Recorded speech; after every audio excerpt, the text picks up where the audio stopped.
There we go. As everybody heard, this meeting is being recorded. We'll post it on the town's website and YouTube page.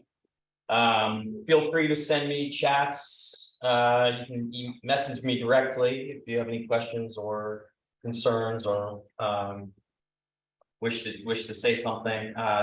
Typically, though, the work session discussions are limited to just the council. But any item that's discussed tonight would be voted on at a council meeting, in which case the council would hold a public comment period for it.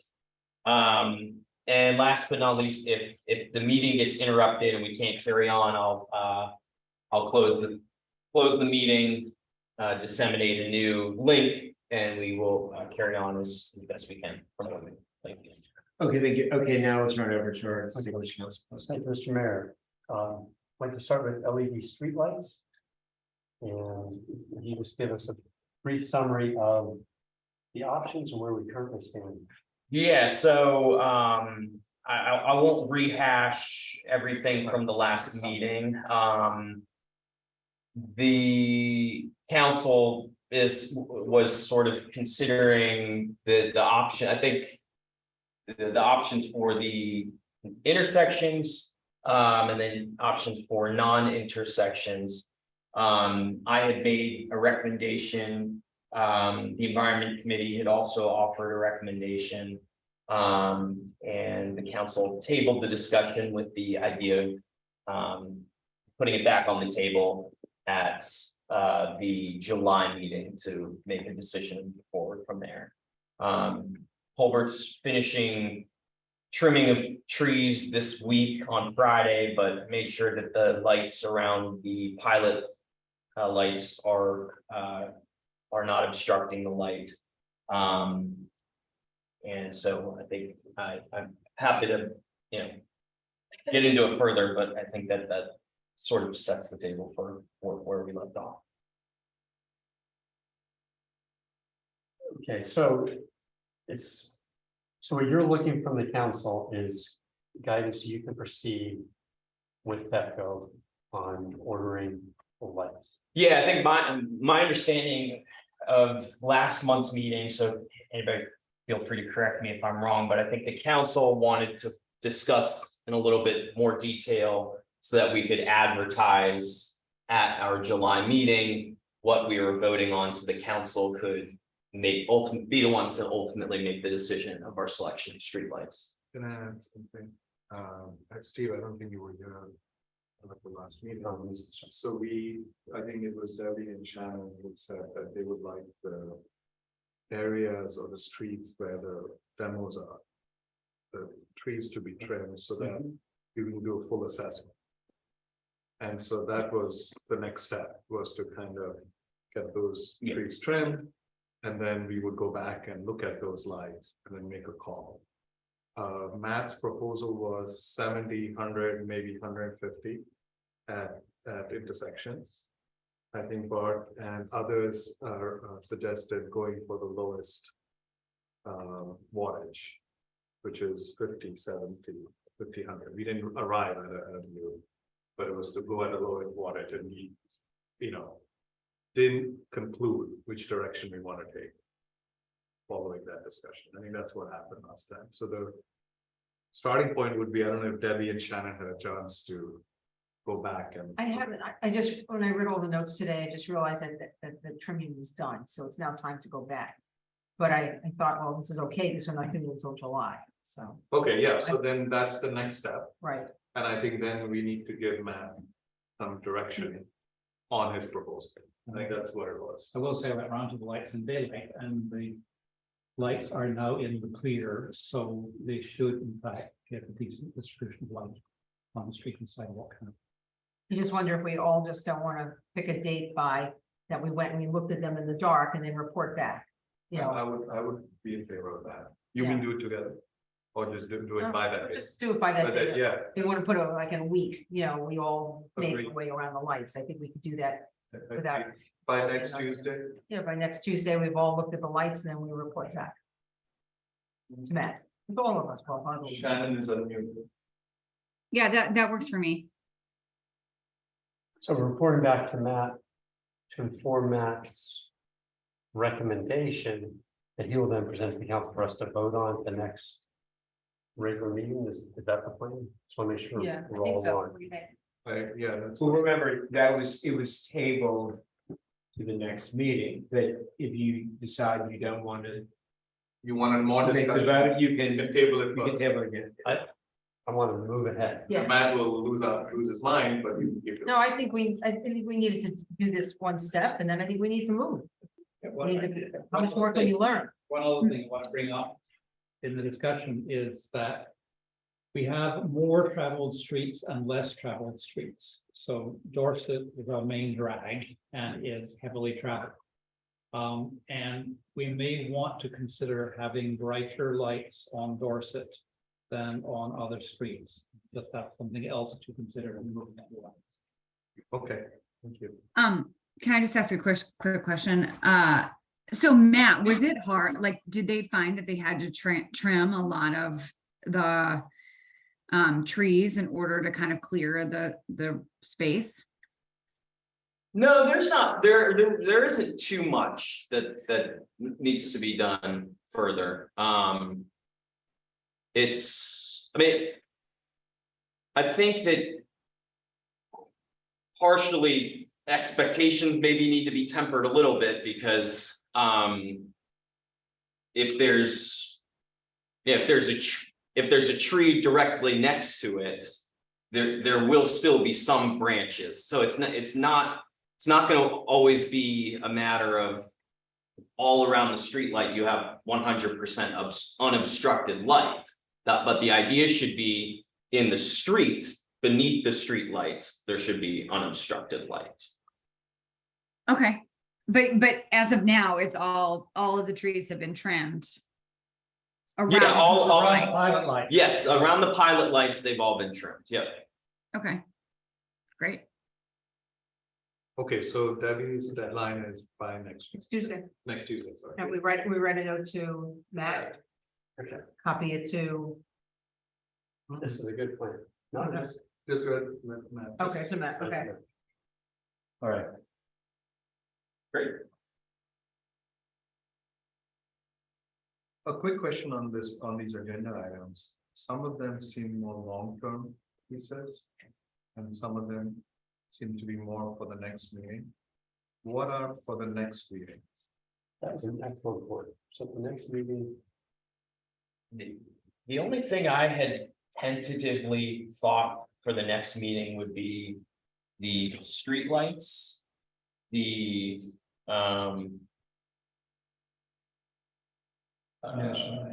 the national. Well, I don't know, well, I was unsure because. The National Night Out? Yeah, that's right. And what else? newcomers. And the invasive species recommendation And the and the newcomers. newcomers party. Okay, let's start. This party doesn't have to be, Yeah, that might be on the consent agenda. It's just. it doesn't have to be. What about pickleball? We need to discuss that, but it's not Okay. on the next agenda. It's not just- gonna be. I didn't put that in the draft agenda that I sent to the journal, partly because I didn't feel like there was any specific proposal before us to put on the draft agenda. So should we go down the order of those for the next agenda? I think you would. So, yes, with one minor exception, we still have Ron here. Let's just talk briefly about the question of. Introducing or developing some sort of legislation on. Parking on lawns. Do we want him to prepare something for us to introduce? For next meeting, But I think we need a discussion in the work session before we go there. Okay, yeah, that's what score. I mean, I would be open to introducing, but we need to discuss it. Well, but that's what you wanted to do. for Ron. Can't we discuss it? On what? About not. I think parking you on wanted lots? to have a discussion on. I don't know if whether- we have I just had a question actually, sorry. Who your question On is? what? You guys are all talking at the same So time. this sort of looking at adding an item to the work session tonight, based on. Previous discussions. To see if we can come to some sort of a consensus on. A position with regards to parking on lawns. And then ask Ron to prepare something for us to introduce at the next meeting. This might be a bit of a rush. People might want to think about it. And we can put it on the work session next month. I would, That's right. I would wanna think about it, I don't have a formulated view and. Yeah. I think, Yeah, I don't think this is. it's our. I feel like we're rushing. Yeah, Exactly. I guess, but I think we've been talking about parking on the grass for a long time. It's been in the background, but I don't think we've been talking about it. At least, I mean, like, one question I would. Present, for instance, I understand it's a violation of county law. I need to understand what that is. I think we should all understand what that is. All right, do we Before want we to move forward, that's what I'm saying, it would be good to just understand the parameters and. But that doesn't mean that Ron cannot prepare something for us for the next work. that might be for the next work session as Yeah. opposed to Oh, yeah, rushing a piece. oh, and yeah, then having a robust That's- conversation in Oh, the yeah. next work session, is what you're saying? Exactly. yeah, Right, I mean, I don't want to spend too much time discussing it, but. Ron pointed out that the county has it as a land use restriction, which we're not allowed to regulate ourselves, he explained. Right. And also that the county does not enforce it because it's seen as discriminatory. we will need to. And get so into we this, need to yeah, have those points part of our discussion. Agreed, But.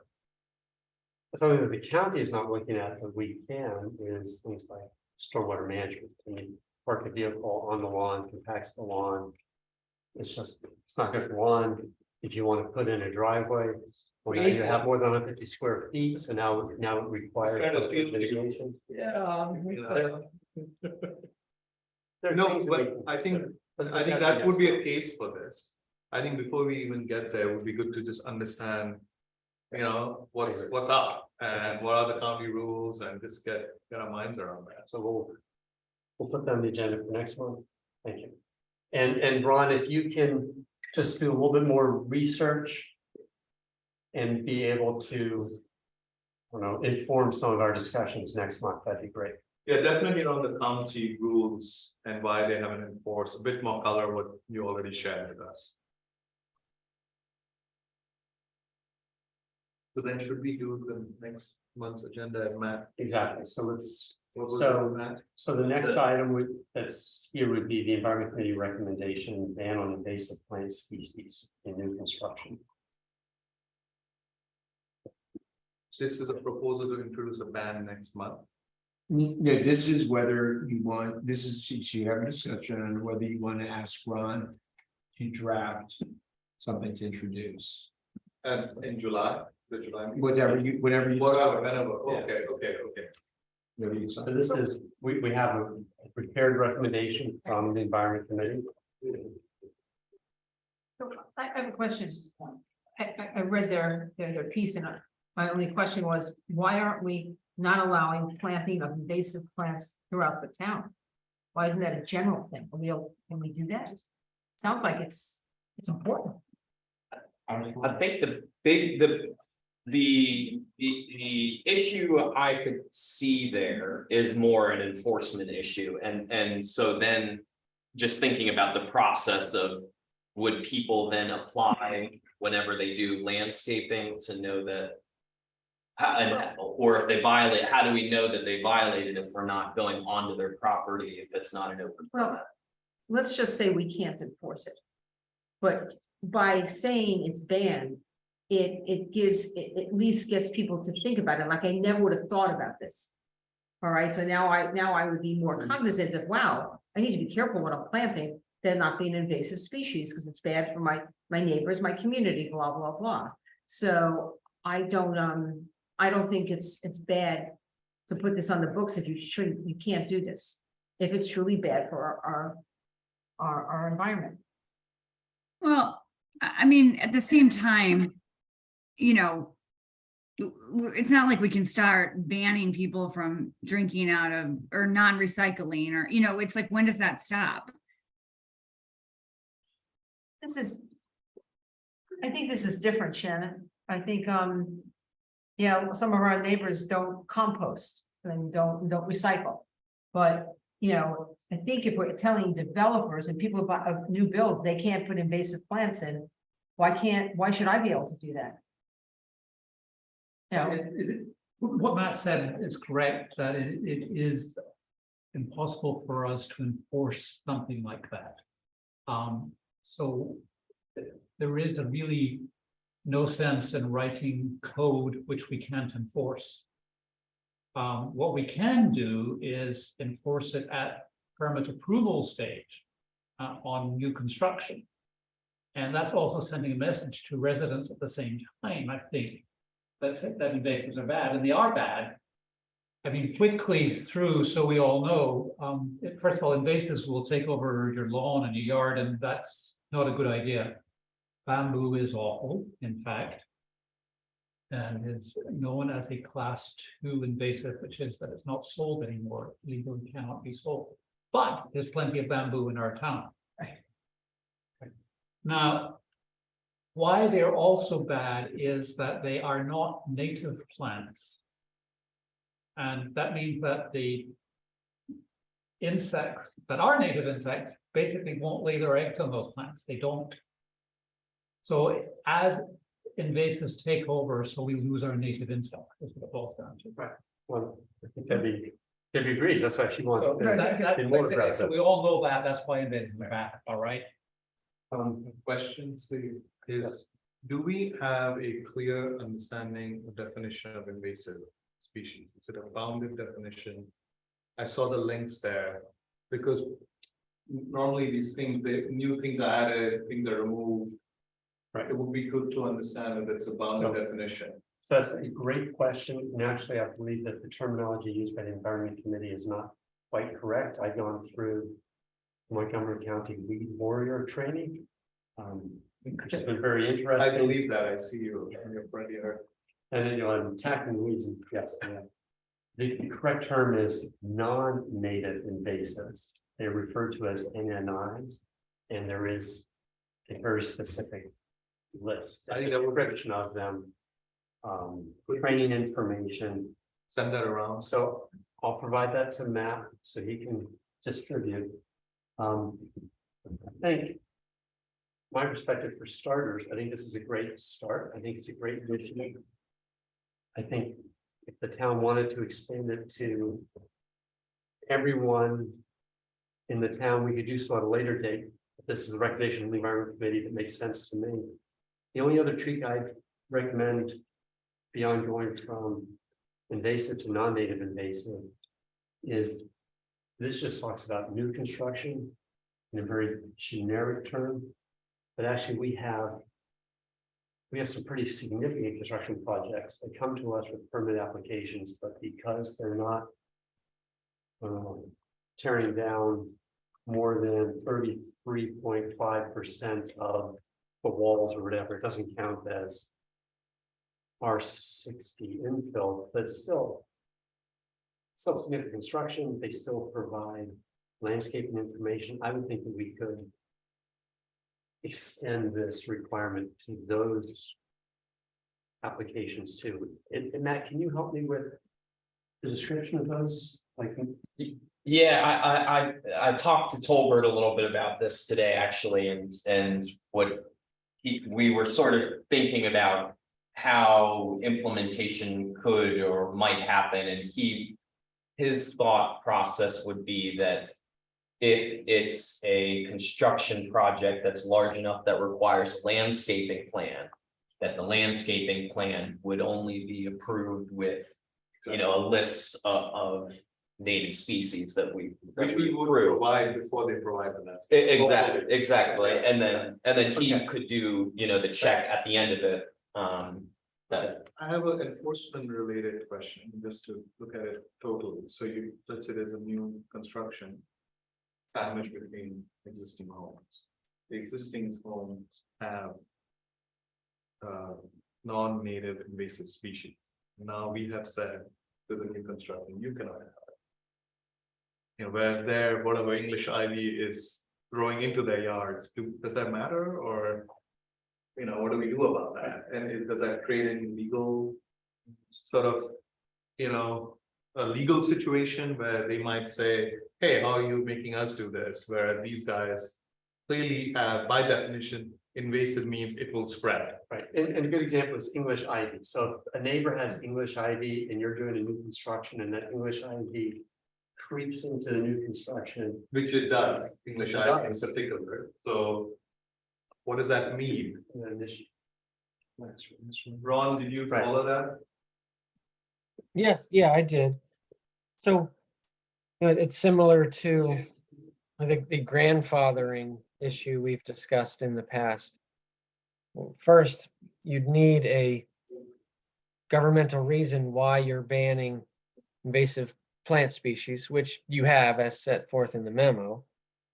But then you must decide, how is it fair to apply that? Are you only applying that to new plantings going forward, which is one option and probably the standard approach, rather than requiring everyone, for example, in town to remove invasive species, you're just going to regulate new plants. And then the question is, how do you enforce that? What's the mechanism? And as Matt said, we'd have to take a look at the code and decide, are we requiring a landscaping plan for every new construction? And if so, why? One way the town code currently does it is with respect to tree removals. If there's a tree removal request, the town can consider whether reforestation is proposed, and if reforestation is proposed, the applicant is obligated to submit a landscaping plan. But we could amend the code to also require a landscaping plan for purposes of invasive species, also for stormwater drainage. So we could add it to the code, and probably the council would just apply it to new permit applications. Sorry, a related thought popped in my head. What is our appetite for banning it townwide for a 5 to 7 year period? Or some timeline where we say we don't want. I feel that legally that might be a much more robust process. Given the nature of what we're banning, which is it's not like, a well to capture stormwater. These things will grow across yards, and it just seems a harder thing to actually enforce fully. Given that, you're building a new yard and a new landscape amongst pre-existing landscape that have invasive species. So what's our appetite for something like that? Because I'm not proposing that we do that. I'm tabling that might be actually a more legally sound and, stronger process, a meaningful process. I think that's a great question. I know I've been trying to wage war on the weeds in my yard. Some of them fight back really hard, so it is. I take trenches, I put in various materials, and they still come back. So they exist in our, so it's, how do we, it's a very different thing than other bans. It's, unless we. So I'm in favor of this as a first step, and then maybe we would want to at a later date do it. Sorry, and before, Shannon, we haven't given Shannon much of a chance to weigh in on some of this stuff. Do you have any perspectives on the non-native invasives? I mean, I think that for me, my perspective is just in terms of like how we would really kind of enforce that. So, I mean, I just agree with what you guys are saying. Thank you. Sorry, Can I just add a thought on bans, which is, bans tend to make enemies, okay? If you can educate and encourage and enthuse individuals, then you create converts and everything goes so much better under those circumstances. So if we can show people that there are ground covers that are native ground covers that do a better job than English ivy for you, and they get enthused about that, that's much better than banning English ivy. That is I an think you're excellent point. I totally agree. with Yeah, that. and also with like, I mean, I think that making sure that we have a really good kind of list or resource to be, of all of the different plants that absorb water and really help kind of capture that for these new builds. I think, showing them that kind of information would be very helpful. Could we ask the environment committee to put together something that we can then put on our new website? From on their page that talks about, how to approach, weeds or plantings or whatever. And ask them to do that. I think that's a great idea, and if they don't have the resources themselves. What is it, Ground Peace Collective, Yeah, Groundsmith, yeah. Ground Smith Collective, you probably ask them to help with her. That's a great idea. And PNRC is the other relevant. Oh, thank you, yes, sir. So there seems to be consensus to move forward on this topic. Yes. Ron, do you have sufficient information and sense of the council's desires to prepare some legislation for introduction in July?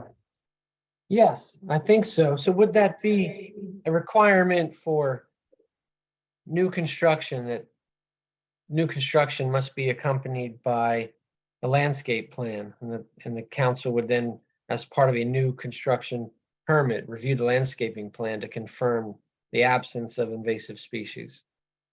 Yeah, I think that's a good first step. Okay, And just for clarification, I think somebody had brought this up before, but there are different, I think there's a Montgomery County invasive species. This is from 2016, I just pulled it up, but an invasive species list for Montgomery County lawn care. I think the state of Maryland comes out with, you might know, Steve. They're different Weed board. references, but I'll send some information Okay, to you. So it's good background on non-native invasive species. There's training you guys can take if you want to. Online.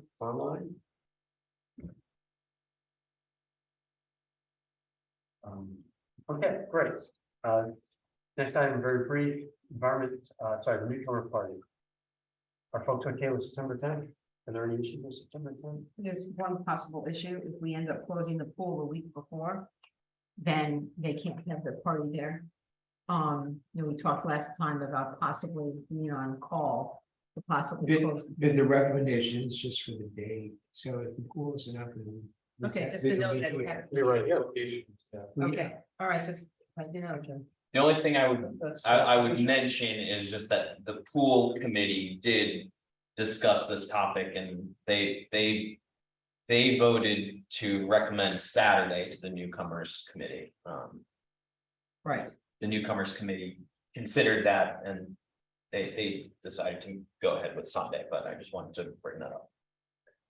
Sunday afternoons are emptier than Saturday. the pool committee originally did not even want this date. They wanted it to be earlier in the summer. Like in June, which is fastly going, because they thought it was a better time to welcome people, but nevertheless, just so we know. They want to recruit them to the pool, that's why. Otherwise, we know it's there. Yeah. That there's a swim team and that there's other activities that I happen. don't know when we did it last year. Well, this is something that the council, technically. The staff and the mayor can decide dates and. Exactly.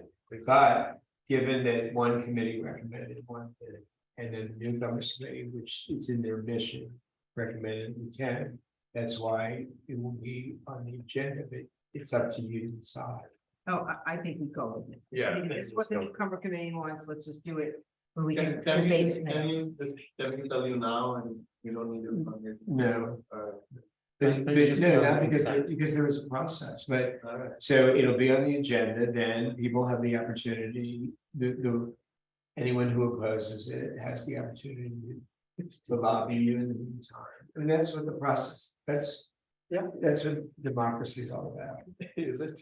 Yes. All right. Okay. Public Safety Committee recommendation for National Night Out. So, think, this was something that, the mayor and we were kind of interested in doing it. Chair is the chair. He is, yes. Maybe you get it, maybe you all got his extensive memo. Right? So one thing I want to say is that I believe that there's been interest in this over the last 20 years, and I think, I don't know, Mr. Chair, you're there, aren't you? Not on video, but he's on audio. He's Muted. in our meeting. Mr. Vaswani, are you on?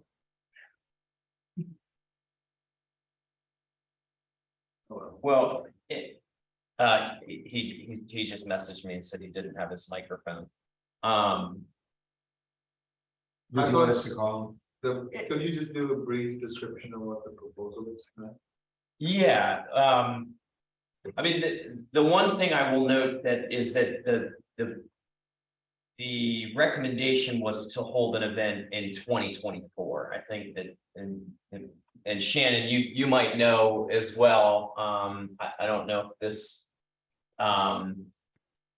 this was discussed on the agenda for the committee yet, but it might have just been that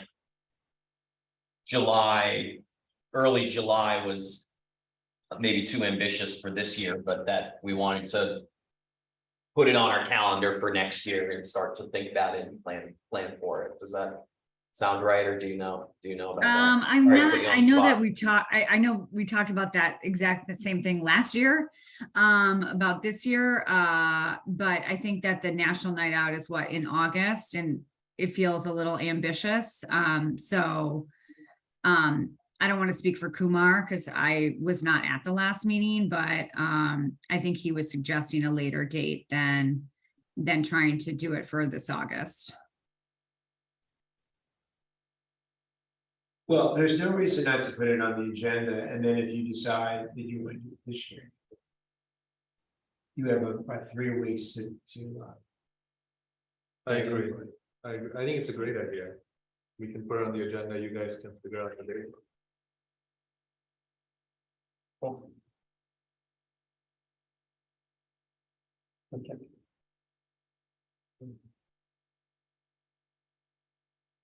All right, I think those are the key items for next month. And that's a good idea to make sure we caught all them. Not the permit, notification. No, I don't think that was, maybe. that's But- a discussion. So let's just start going through this in order now. Permit notifications, Matt. Yeah, this was one that we started the discussion last month. And sort of realized that it encompassed a lot of different factors. So we kind of pulled back and said, well, we can discuss it again at future meetings.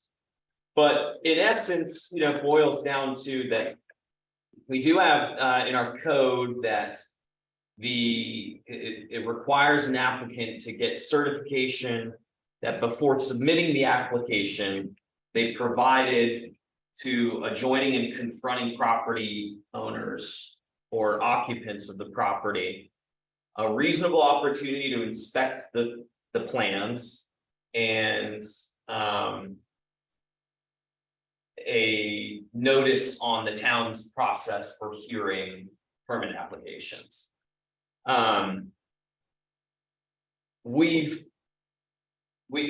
especially in recent years, it's been particularly burdensome, I think, for applicants to try to go door to door and get those signatures. And so we've tried to informally implement ways that helps move that process along, but keeps the same level of notification to the neighbors so that we're continuing to make people aware of projects that are being planned.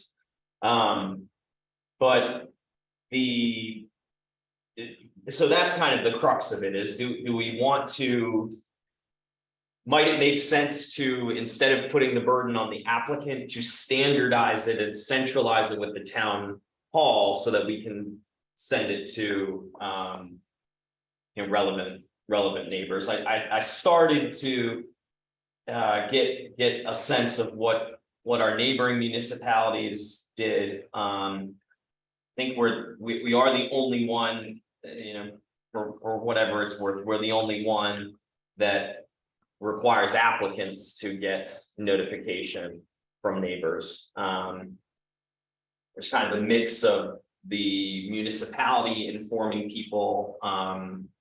Chevy Chase Village, I was somewhat surprised to learn doesn't even, you're not actually required to notify neighbors for what they call by right issue permits. That's why they have so many conflicts. Yeah, so, One of the issues here is that, this was a very nice idea years and years ago, before there were so many public safety issues and all that. And to put the burden on, and also the fact that the people that the residents here aren't here all the time, they have other homes, and to put a burden on somebody, you have to go to the house and figure out who is the owner. Because it's really the owner, that's not the renter. But it's both, because actually the resident, if they're not an owner, they also have the right to comment on it. So that's not clear. That's one thing I jotted down, Mr. Town Attorney. It's not clear, what is a neighbor? So is a neighbor a resident, or is a neighbor the landowner? They're not always the same. So that needs to be clarified anyway. But I think it's a huge burden on an applicant. You have to get them to, and then there's no understanding of, most of the times the applicants are not prepared for why they're there. They think that they're supposed to get the approval of these folks, and that's not what it is, it's a notice. So why shouldn't the town, especially now we have a lot more staff, be required to give notice to everybody? They can give it to the resident and the property. yeah, that's a good point that I forgot to mention. Is just anecdotally, I think what we find is a lot of time the residents who are asked to sign off think that they are signing an approval, and the applicant also treats it that way sometimes, so it might reinforce what it actually is if it came from the town to say, this is what we received, here are the plans, here's the process for a hearing. Right. Well, something else that we tried in the past was to have a time when the staff and the applicant give an opportunity to the residents to come to the town hall to meet with the neighbors, so they can work it out in person. Or even you could do that on Zoom nowadays. But to me, and we talked about this during orientation, to me, by the time, if the process really works, by the time these applications come here, they really should be basically rubber stamped. Because all the problems should be worked out in advance, not the night of the hearing. So. I think it's a good idea, Matt. I think we should do it, but I also think we should expand it, not just for building permits, but for tree permits and air conditioning, everything that comes. Yeah. It's all about transparency. It's all about transparency of the government and the actions that being taken. So I actually think that, that makes a lot of sense to have it kind of standardized and come from the town, but I personally think we should lengthen our time between what an applicant is when it's submitted in until the hearing, and I think that it should be a month.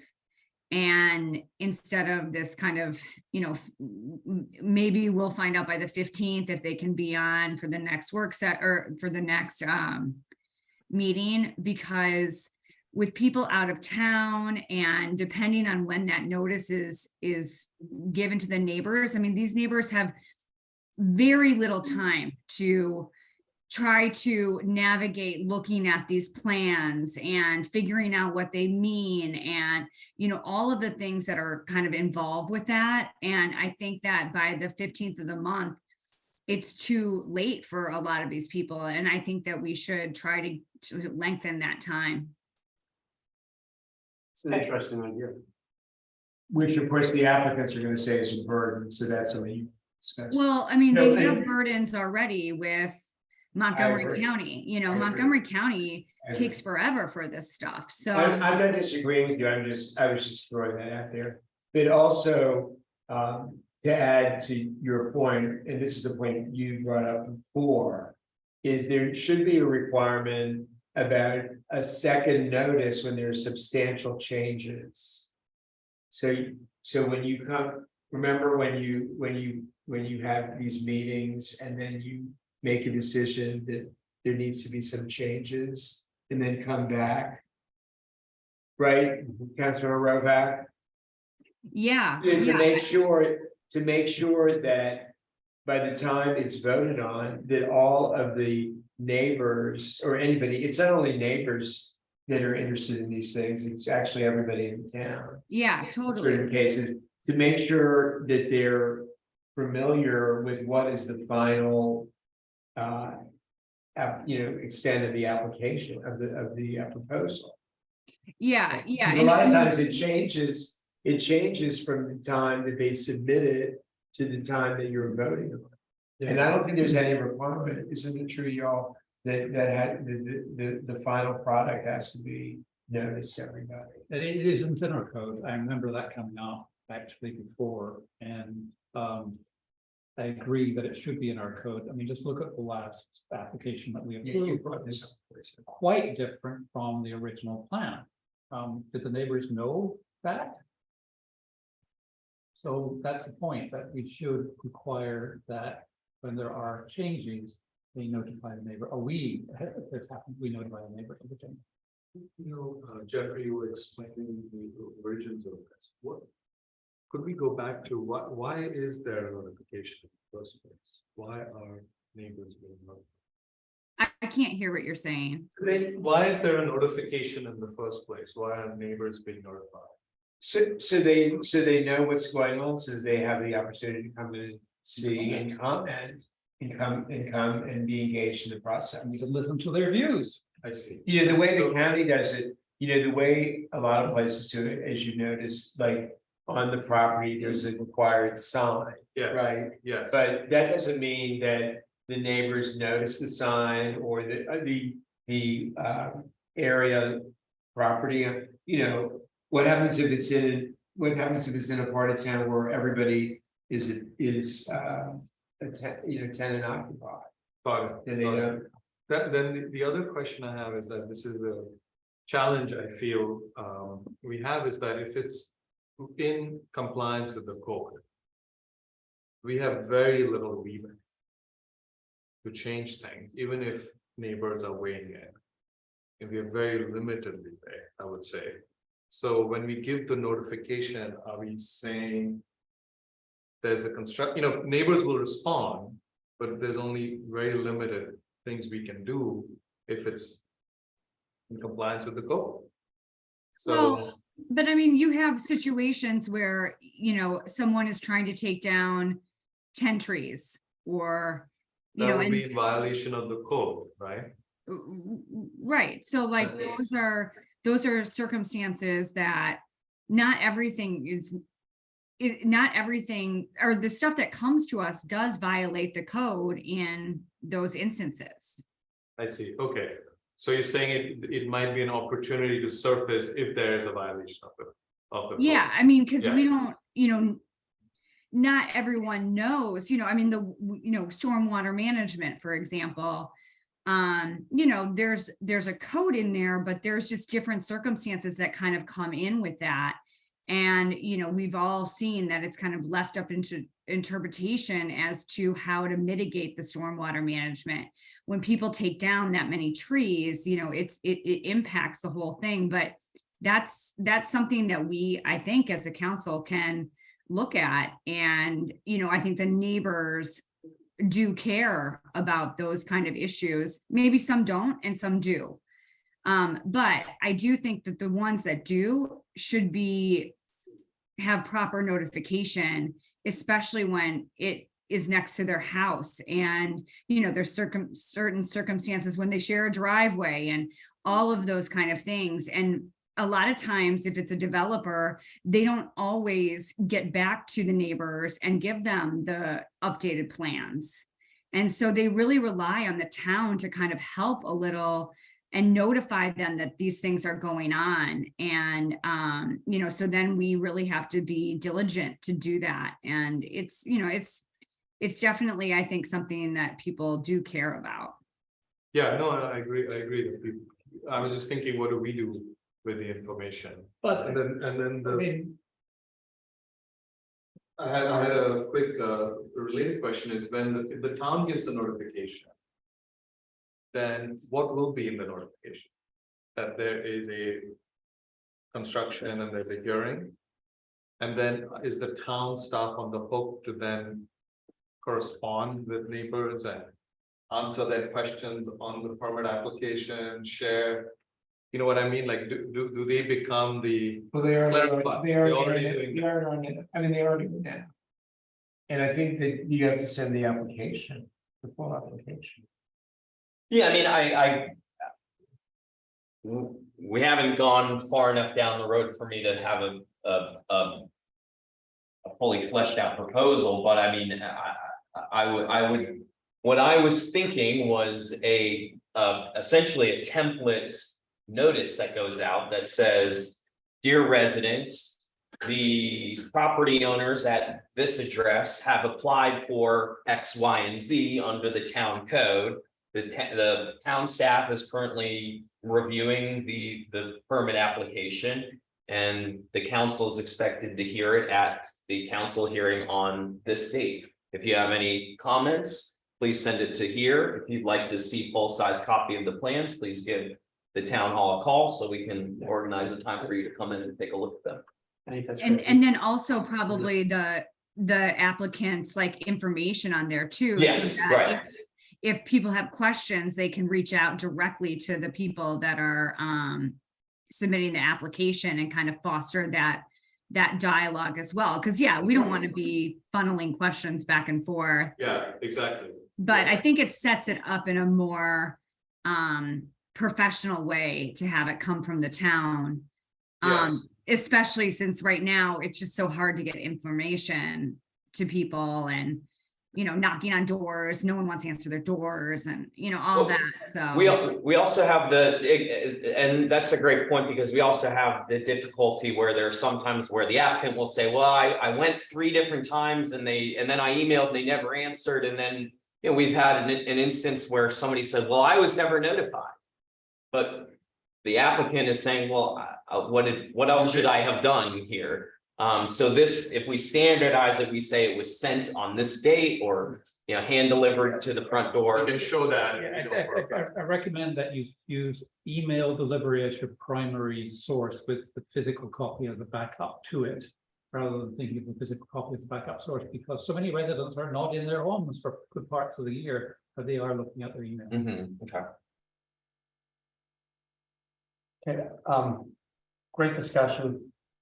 I've actually heard a couple of specific possible actions here for the council to consider approving. One is a change in the notification process in terms of who will do it and track it, shifting that to the town office, our professional staff.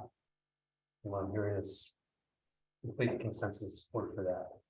Shannon also raised the possibility of making the due date earlier. And Robin raised the issue of how to ensure that changes or updates, especially significant changes and updates to permit applications, are similarly shared to neighbors. I don't know if on those last two, we have enough discussion or consensus to proceed right now. I one idea on Robin's point, and we sometimes, I think that does show up right now. We always wonder, well, what is considered a completed application by the 15th? Is it just that they got us everything, but maybe Doug has some recommended revisions for them, so then they get those back to us as soon as possible, but then we're kind of scrambling, or is it you submit it so that any revisions need to be complete by the 15th, which is where we've been going lately, because it just gets to be too much, but I think, one option would be notify when we've received an application, this is it, and then notify when we've completed our staff review of this, and this is what's going before the council. That sounds good. A two-step process. Which should address at least part of what Shannon was getting at, because that initial notification would be earlier, presumably earlier than 15. Right. I think that we should definitely share what's going before the council. I know very important. So to make these changes, do we need to do anything to our code, or is this just internal process? I think we need a code change to add that notice go out to neighbors when a changed application comes in. Well, I think Ron's gone, but I think all this is in the code now. It's in the code or in the form? Right now, I think I can talk with Ron. I think that we would need to amend the code to remove a certification by the applicant that they've done these things and instead add something that requires the town to, upon receiving a completed application, the town notifies all adjoining and abutting property owners or. Given that we have consensus, we could do this in July. If Ron has the language. Yep. No, because it's a code amendment. Right, but if you be introduced. Introduced. we could do Well, that. that depends on whether Matt has all his ideas. Yeah, if you have it, sounds like there's consensus. You could do it. But we can do it in August. So that's what we will Yeah. aim for. Perfect. And So you're charging Ron, who is welcome to tell him. Yeah. So you're charging Ron to draft something to be introduced in July. But then, of course, you can amend it, already passed. If is that yes, the three, okay. yes. So it's all. And then I think as a matter of lessons learned. If there still seems to be an issue with notification on timeline for residents, then we can take up what Shannon suggested and actually move up to do that. If appropriate, I think the first step we can just try to improve and standardize this communication and the updates, get the information out. Okay, great. The next item is something that I've been thinking about for a while, for a whole host of reasons, civility training. It's my sense in the town is the town listserv, the private listservs. I don't look at it because occasionally when I do look at it, I see people saying things that just seem like they're can be attacks. They're unpleasant. It's just not nice. And I've had issues at work where individuals, especially in Zoom meetings, speak out and up in ways that I don't think are conducive to a positive work environment. I've had to deal with 2 HR complaints at work related to that stuff. So I've been thinking, and I enjoy working with all this, and I find especially in person, I think that perhaps some of this is a unfortunate side effect of COVID and a lot of remote working. And I'm not speaking just about council, I mean, I'm just more in general. Our leadership of the town, different town forums. So anyhow, I worked with Matt reached out to MML and Legit, and it turns out Legit has a free training course. They'd be willing to come out, talk to us. I'm recommending that we as a council pick a date and we all receive it, and not just us, it would be for the town staff. Is it?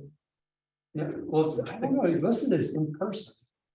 Yeah, I read. That was sort of defeat. Yeah, you're right. I read what you put out that. Yeah, it's definitely in person. They said they'd come to us for an hour. And if we had the space, I'd recommend inviting like the chairs of all the committees too. That might be too much, but then again, probably not everyone can make it. They actually, they say that their ideal class is between 18 and 24 people, Okay. so. And that's great. So you So, want to do doable with the date? right, so, What month are you thinking? um, September, July? the summer upon us. Maybe wait until September. That would be my suggestion, and Agree. ideally tied to a working session instead of a working session. Yeah, So but we get us and then if anybody else, Yeah. that's a great idea. I think this is a great idea. If they do evenings, I don't know if they'll only do. Let's let you do other training. yeah, they have a few different courses. I think they have like a. Yes, I'd have to look up, but I think they have 4 or 5 different. Diversity, race. I think there's I think there's a harassment one. I think there might be Okay. diversity. They also do classes related to the leadership. The academy. The academy. So if you ever decide you want to come to the MML convention, you can take a lot of classes there. And there's a certificate you can get, which you got.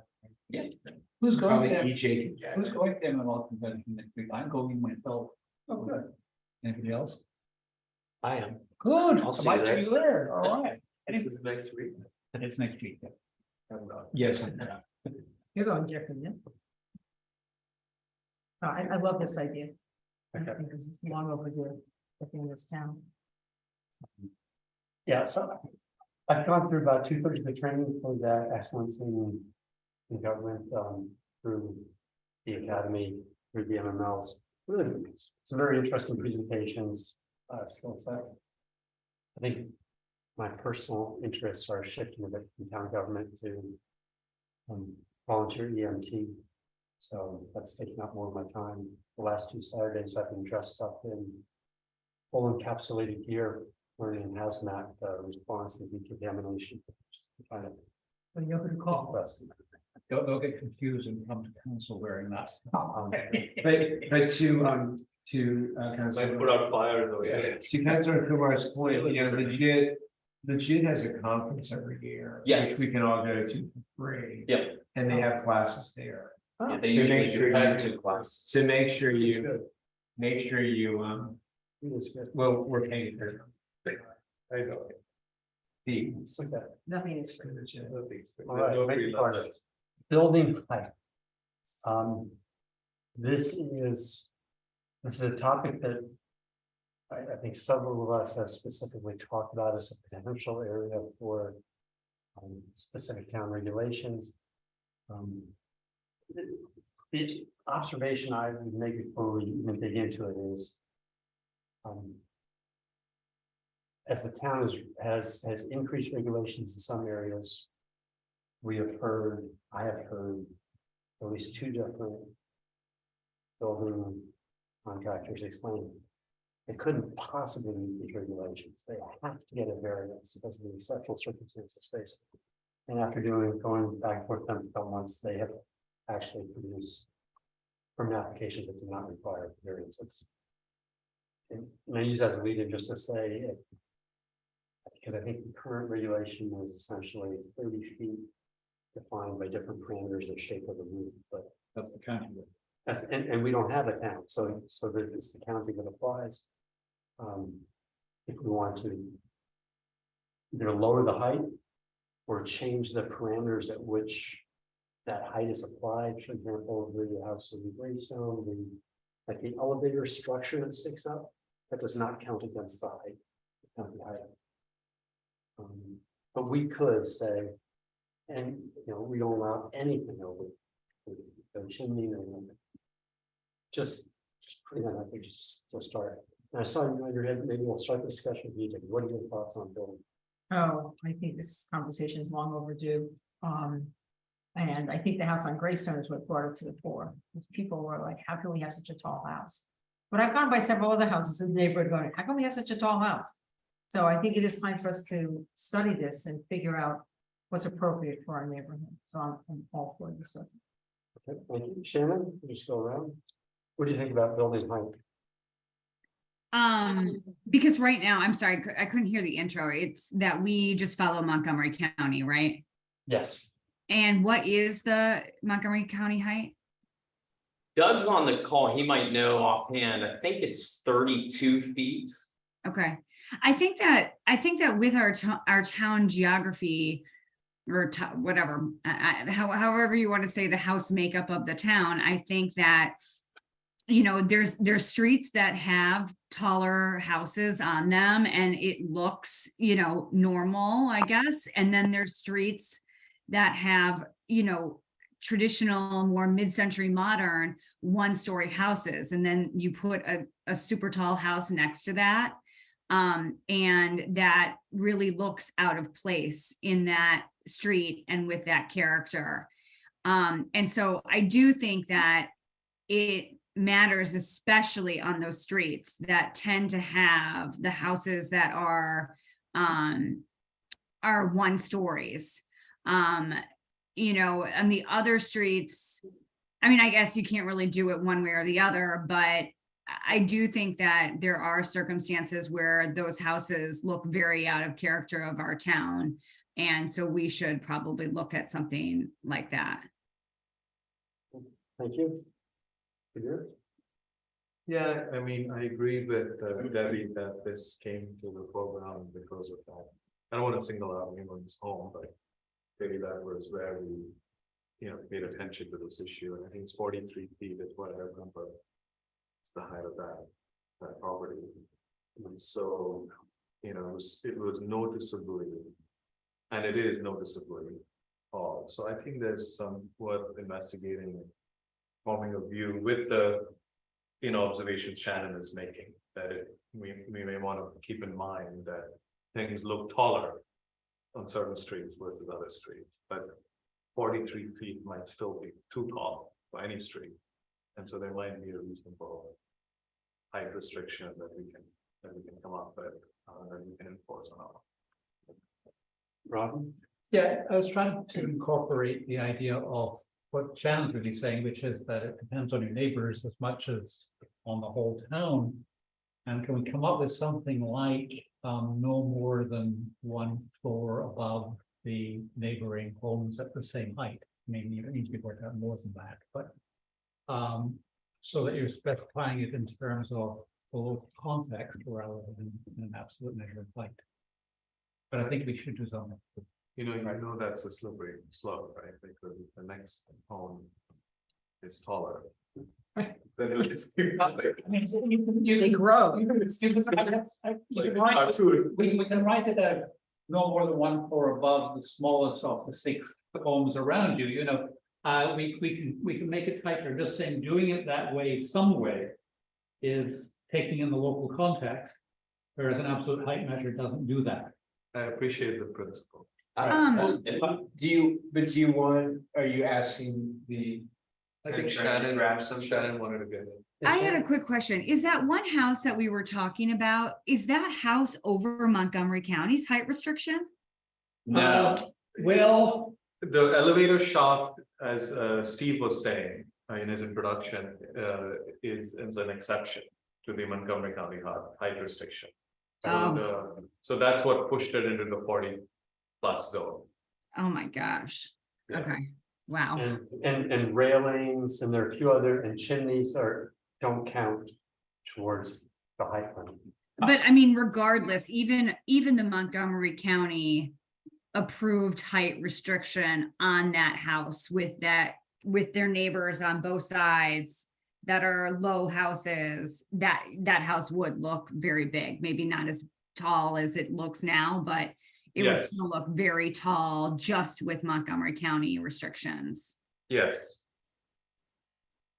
I have one just complicating factor to throw into it, just food for thought, is one thing that affects stormwater is impervious surface coverage on a lot. So one thing we might grapple with a little bit is if we are restricting the house size by impervious surface, building up might, that we might prefer going up to a certain point as opposed to building out to a certain point. Yeah, my thought on that is, even then, there might be a limit. Yes, no, And I, that's it, the fact is, there is no limit. yeah, my point was That's just what that we need to they figure out. might be competing interests at That's some what I'm saying. point, so That's a good just to point. consider. That's a good point. So are you asking the town attorney to draft something? I don't, I think we're ready. I think we should see a draft. but what was the draft say? I think we should have more discussion. Okay, fine. I think we fine. can more. Happy to that. I love what you say. Because I'm always forward. So one thing, pursuant to Councilor Rovak's comment. That you might want to think about is whether you would want to, pass a height limit on different streets, given the topography. For discussion, I guess. Good discussion. Yeah, you might want to ask, the town attorney if that would make any sense, but I mean, that would address what Councilor Rovak brought up. There's different streets or different, We should discuss this more. I'll just say that presupposes those homes will stay the same. That's not gonna be the case. That's the only challenge. You're saying today, and I look at the character, this street is this way, that street is that way, that's not gonna be the case moving forward. So we have to come up with something that will stand the test of time as homes change. Right. but I understand what you're saying, but she was saying that had different streets might have different. You mean underlying topography and geography? Yeah. Not the homes itself. Yeah, different. Fair enough. That's a good point. And then. That's a good point. I appreciate that. it's. And there's another thing, Yeah. another issue that you might want to discuss in relation to this. Is expanding the historic district. Yeah, I'm very much in favor of that. I think there is lots of benefits for us as a town, Expanding it to what? To the whole. to the whole town. We are 100-year-old Save town. some of the mid-century ranches is the idea, because they are actually becoming historic. And they're now almost 75 years old. And also there's some properties on Warwick, some properties on Grantham are certain architectural styles. That I think will probably follow. I think, so just because you need a lot of information. on this topic, perhaps we should invite, to a work session, somebody from the Montgomery County Historic Preservation. I think that Because remember years ago from our orientation, years ago, this council acted as the panel for historic. but we. I guess it was like 15 years ago, wasn't it? Maybe Robin knows. Remember when we basically, I think we switched it to, because we get notice now of all the. Yeah, historic- right, they do a separate review. So- Aren't we supposed to approve it too, though? No, I think it's, we have the right to, we're not asked to approve it, but we can, if we ever want to, we can disapprove it. I think it's something like that, but I think it'd be good, I think that's something we talked about in orientation, that we're gonna have someone coming to explain that. It's I think that very would be great. complicated.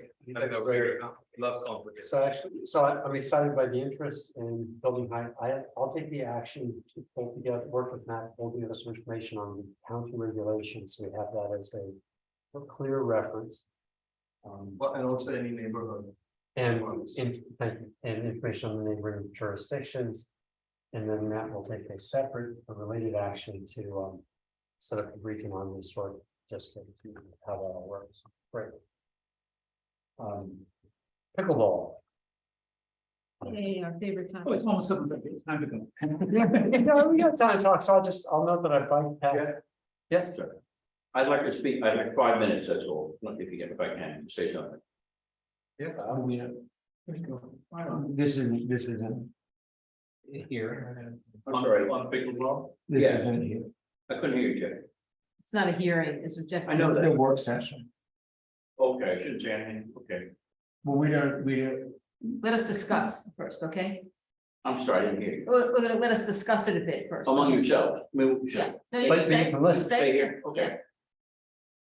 So the reason why we put this on here, just to update everybody, is So remember, whatever it was 2 years ago, a group,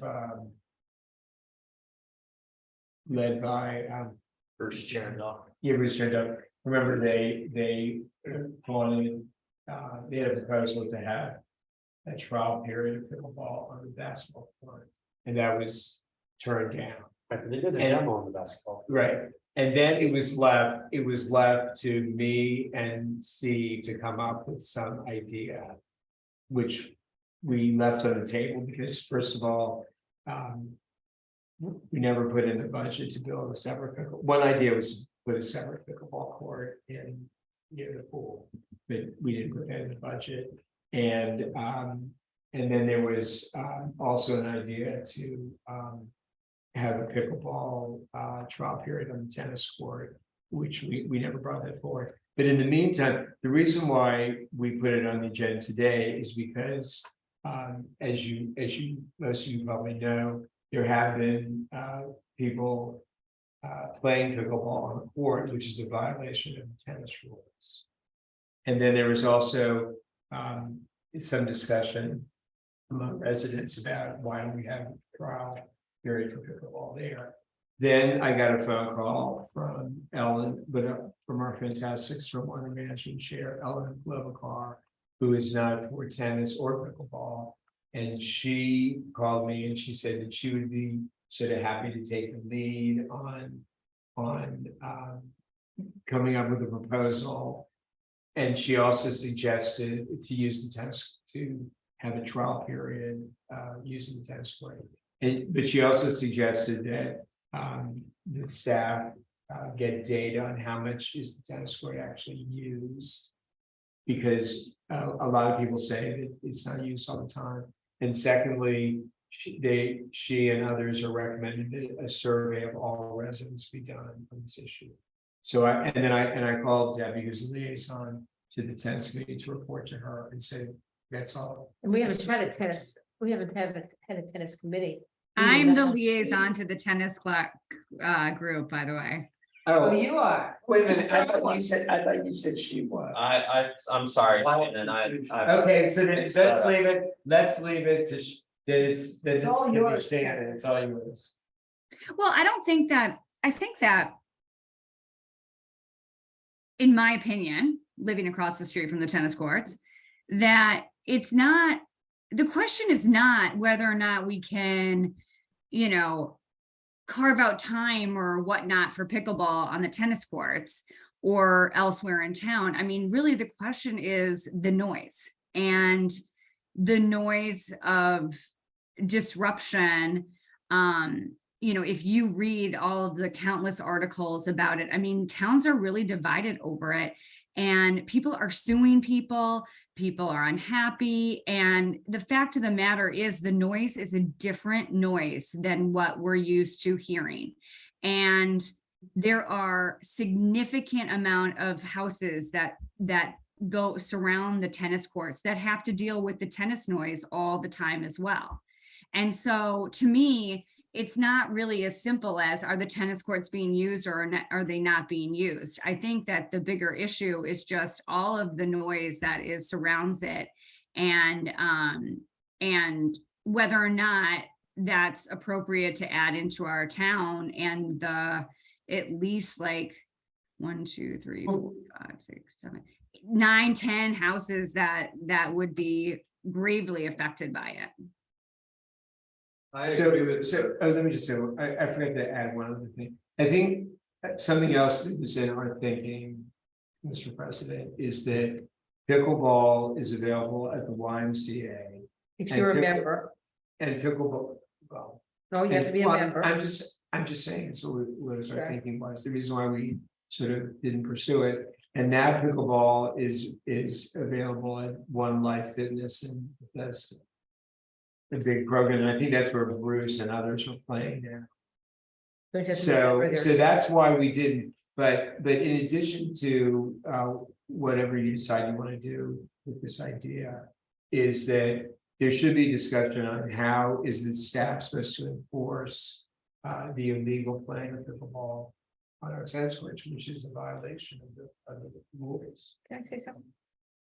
One of the things that we discussed the last go around was that we had a trial. A 2-week trial on the tennis courts. We take one court, the one furthest from the house on the right. And we actually, listen to the noise, we get a noise meter. We do the same for tennis and we figure it out, because maybe this is really inappropriate, but we really don't know. And I just think, make it a short trial, try it. It has to be in the middle of the day, not in the morning, not in the late afternoon, we're just in the middle of the day. And see what comes. And But Debbie, they have done so many of these studies, and there are recommendations that are put out as far as adding pickleball into neighborhoods. And how, Montgomery County did their own with it. So it's not, there's nothing unique. Shannon, We just have a really tight area where those tennis courts are. I think Shannon is right. There have been. I hear that, but in all due respect, we don't know what the noise is here. We just don't know. Well, So I that's can why tell we you, should I try heard it. those, I heard those people playing pickleball on very loud and clear when they were out there doing it. I mean, it was a significantly different noise that was happening, and I didn't have my windows open. I understand what you're saying, but again, we're not in an area where, if it was at the basketball courts or something like that, which is much further away from these houses. But I hear you. the studies have been done. But Yeah, right. it doesn't, Maybe I can say something. Maybe, I'm sorry. thank you. The tennis courts are really badly situated for noise. They are in a dell, in a hole, and that traps the noise. And so even tennis is loud there, and even the colorful language used by tennis players is loud there too. Oh, wow. The basketball courts are much better situated because they're in an open area and the noise spreads. But we can also add soundproof fencing in the basketball court. It's harder to do in the tennis court, in fact. So I would start with the basketball courts as the place to think about, add soundproof fencing, work out a shared schedule with basketball players. That's the way I go if we're going to do it. Debbie, I hear you that we don't know for a fact Right, because we haven't done it. That's your point. right. But Shannon is absolutely right. There's tons of analysis out there. And very compelling analysis. In fact, clearly showing that different types of balls hitting, making very different sounds. The pickleball sounds are more bothersome for whatever reason. All documented, all scientific, many studies out there, including very close to us, multiple studies. So I think we need to take that into account. We are not the first township doing that. Second point I'll make is that I also agree with Robin that I think frankly, when we looked at this last time, we have a very tightly knit town. We are very close to each other. We just don't have the space. There are very few spaces where this would even make sense. We can do the analysis. I'm not saying we don't do pilots and so on, but I think that we will find ourselves coming back to this. And so that location, because it's buttressed Right. by the street, or the pool area because it's buttressed by all the trees.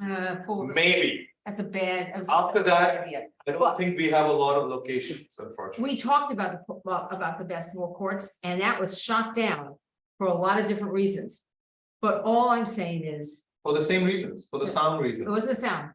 It was not the sound, it's Okay. because that's used by other people, and it would have looked bad on our part that we're taking away this court from people that come and use it, people of color, people of all different whatever, and we shouldn't do that, okay?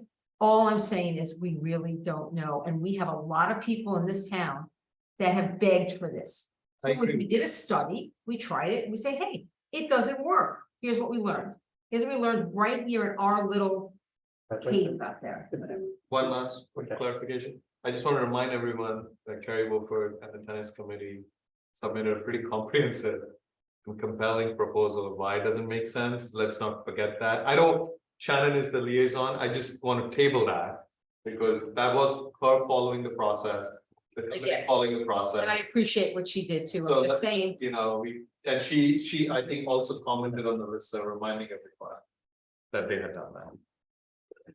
So great discussion to a certain extent, I think that perhaps.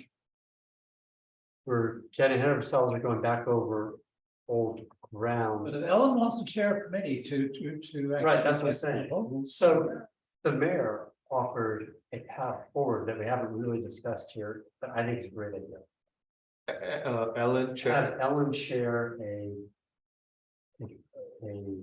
a fresh, neutral look at this, maybe have some recommendations. that presupposes tennis, Steve, tennis courts. No, the presuppose nothing, just look Okay. at, Got it. looks at Well, the topic. well, And that's- what are the possibilities? What are the issues? How should we move forward? Can there be recommendations on a survey? A town's, resident survey, noise studies, whatever the case may be. Let's let Ellen work on it. Well, And given for that- that, given that this is an urgent matter, let's continue and then it's 7:30, let's do this, talk more about this next time. Okay. to me, To quickly respond, I think, as you presented, that makes sense to me. As long as it doesn't presuppose any one Yeah, okay. location. At least my understanding. If she's willing to do that, all the power to her. That's my understanding. Yeah. I'm not quite sure why, but. I think Yeah, it's- He really is. good for her. Art curation, I'll be done. You know, we don't, all these things. Those, because. Brought back up the third. Did you say something, Calvin? Just that the meeting's on July. Oh, yeah, just remember, it's. Okay, thank you all very much. Have a great evening. Thank you. Can I just ask, am I hearing it bad? It's on Clover Yes, I didn't know that it happened, but. it just presented, I think. Yeah. What are you doing? No? You like something in Territory or something? Well, I just wanted to, I can, but this is a good repetition. No worries. But I just want to say this, there's an article in NPR that I have. Now, what is pickleball sound? It's noise expert. Garbage truck backup keepers are right in the same pitch as pickleball. Why did the garbage companies pick that sound for their backup keeper? Because it's the most annoying frequency. It is not like thump, it's beep, beep, that is what pickleball sounds like. And this is not an issue so much, it sounds like tennis versus pickleball, it's not. It's the neighbors around here, somebody said that earlier. The neighbors went nuts here, people I've never heard speak in town before. Went crazy here when we had it a couple of times ago. I personally think if I had to advocate a course, and I didn't know about Ellen Public Park. I would look at building a facility near the pool. And I would have it paid by voluntary contributions. Somebody mentioned that, if I can just finish, and we open to everybody. The town I go to in the summer, where Virginia Bigger goes, that's just what they did. They had the exact same issue. People went nuts when they talked about putting it on the tennis court or near homes. And just a group of people up there, including myself, paid money to construct a new pickleball facility. That's probably what I'm sorry, I didn't know about it. But maybe that might be an idea that a group considers, so I'm sorry, Jeff. that might be an idea that a group considers, I'm glad you brought it I up. don't know who's gonna be on the group, I'm sorry, Mike. We haven't even gotten there We yet. just start, we just. I just was informing the council that she offered, but we I didn't know that, I couldn't hear. we haven't even. They haven't made any decision. You ought to give her all the issues, you ought to give her all the issues, thing I said. This was just a. And I did not say, Jeffrey, want to make it clear that you kicked this off by asking the tennis committee. It wasn't our idea to study it, you asked us. And I also I did didn't- not call, we did- you did, I did not ask anybody. I swear to God you did, I was there. I Secondly, did not. secondly, I did not call the pickleball thing